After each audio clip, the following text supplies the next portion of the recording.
Պարոն Տոնյան, մենք սպասում ենք ճիշտ որ ասեմ ձեզանից ավելի պրոակտիվ ներկայացնել մեր երկրի ընդհանուր տնտեսական մոդելների, ապագա զարգացման, ինչ ոլորտային առաջնահերթություններ ունի մեր երկիրը, սակայն մենք լսեցինք, որ դուք արել եք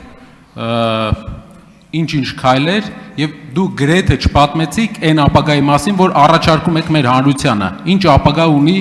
մեր երկրի տնտեսությունը։ Ուշադրություն դարձնենք, որ մենք գտնվում ենք տնտեսական բարձր ցիկլում, այսինքն պղինձը պատմականորեն ամենաթանկ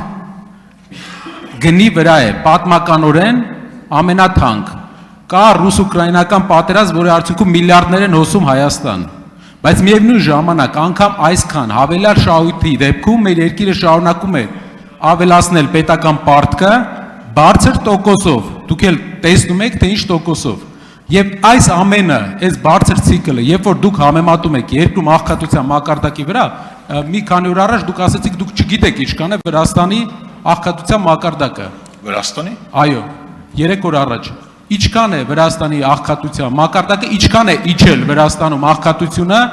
18 թվականից մինչև վերջի ստուգված տարին։ Եվ ինչքան է իջել Հայաստանը, խնդրում եմ պատասխանել։ Պարոն Կարապետյան, եկեք սկզբից սկսեմ։ Նախ մենք քննարկում ենք հանձնաժողովի նախագահի ֆունկցիան, այսինքն այստեղ տնտեսական քաղաքականություն մշակող մարմնի ներկայացուցիչի սա քննարկվի կառավարության ծրագիրը, վարչապետը ներկա կլինի, նախարարները ձեր հարցերը կտակ, բայց մի կարևոր բան, մեր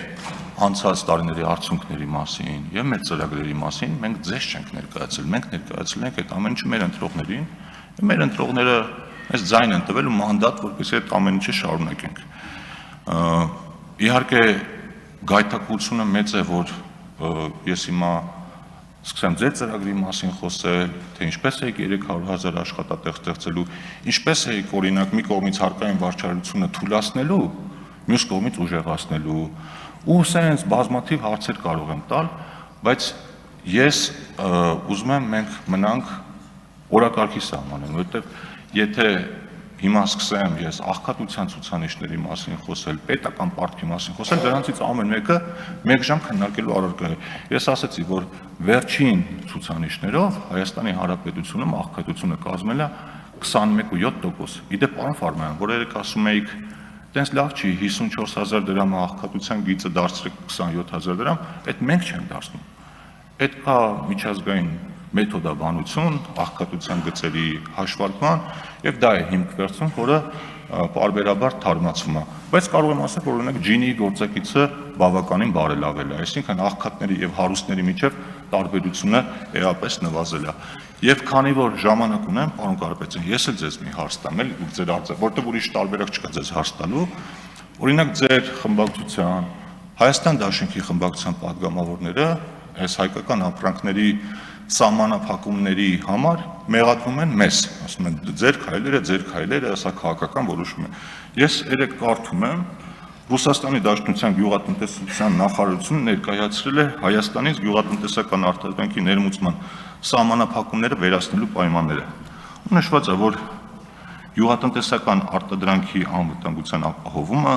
ներառյալ արտադրողների կողմից սեփական հումքի օգտագործումը, թունաքիմիկատների նկատմամբ վերահսկողությունը եւ մյուս պահանջների պարտադիր պահանջների պահպանումը ներկայումս սահմանափակումների տակ գտնվող ապրանքների ներմուծումը վերականգնելու կարևորագույն պայմանն է։ Հիմա ուզում եմ հասկանամ, այս մարդիկ սուտ են ասում, թե ճիշտ են ասում։ Այսինքն փակելու պատճառը այս խնդիրներն է, թե այնա, որ Հայաստանի Հանրապետությունում անցած տարի Եվրամիության կամ եվրոինտեգրման վերաբերյալ ինչ-որ օրենք ընդունվել կամ անդամակցության վերաբերյալ ինչ-որ խոսակցություններ կան։ Հիմա այս հաղորդագրությունը ես կարդում եմ, ուզում եմ ձեր մեկնաբանությունը լսեմ սրա վերաբերյալ։ Շնորհակալություն։ Արձագանք։ Ես կպատասխանեմ ձեր հարցին, բայց կխնդրեմ դուք էլ պատասխանեք վերջում այն իմ կարևոր ասած հարցին, որ մեր հայրենակիցները համեմատեն երկու երկրների տնտեսական քաղաքականությունը։ Այդ ինչ պաշտոնական ներկայացրել է Ռուսաստանի Դաշնությունը, մենք համարում ենք, որ դա ուղղակի քաղաքական պատրվակ է, իսկ հիմնական նպատակը, այսինքն տեխնիկական պատրվակ է, իսկ հիմնական նպատակը քաղաքական է, պարոն Թունյան։ Իսկ Երկրորդ հարցը։ Այո։ Իսկ երկրորդ հարցը խնդրում եմ ներկայացնել երկու նման երկրներ՝ Վրաստանի եւ Հայաստանի աղքատության մակարդակների տարբերությունը վերջի տարիներին ձեր կառավարման ժամանակ եւ Վրաստանի կառավարման ժամանակ ինչքան է տարբեր։ Դուք ասեք, թե ես ասեմ։ Երկու անգամ, երկուսից ավել անգամ արդեն Վրաստանը իջեցրել է աղքատությունը։ Պարոն Կարապետյան, ես հարմար առիթի դեպքում խորհուրդ կտամ, օրինակ արդ կնի ռուս գործընկերների հետ հանդիպելու, այս ամեն ինչի իրենց ասենք էլի, եթե թույլ կտակ, նաև կասեն, որ մեր ընդդիմադիրները կարծում են, որ կեղծում եք ես ամեն ինչը կեղծ է, այսինքն ոչ մի խնդիր էլ չկա տեխնիկական, պատրվակ է ուղղակի օգտագործում եք Հայաստանի դեմ։ Պարզ է, ամեն ինչը բոլորը գիտեն, բայց եկեք հասկանանք, որովհետև որոշ դեպքերում ձեր համար Ռուսաստանի որևէ գերատեսչության, օգնականի, վարորդի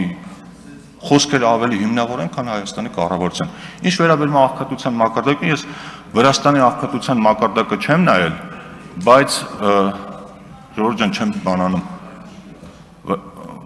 Լռություն։ Ես Վրաստանի աղքատության մակարդակը չեմ նայել, բայց կարող եմ մի ցուցանիշել ասել, որ Հայաստանի Հանրապետությունում, եթե նայեք վերջին վիճակագրական կոմիտեի հրապարակումը, միջին կենսաթոշակը 59000 դրամ է, իսկ աղքատության միջին գիծը 54000 դրամ է։ Ես ենթադրում եմ, որ այն ցուցանիշը, որը կհրապարակվի 2026 թվականի համար, շատ ավելի լավատեսական կլինի, քան դուք պատկերացնում եք։ Ավարտեց։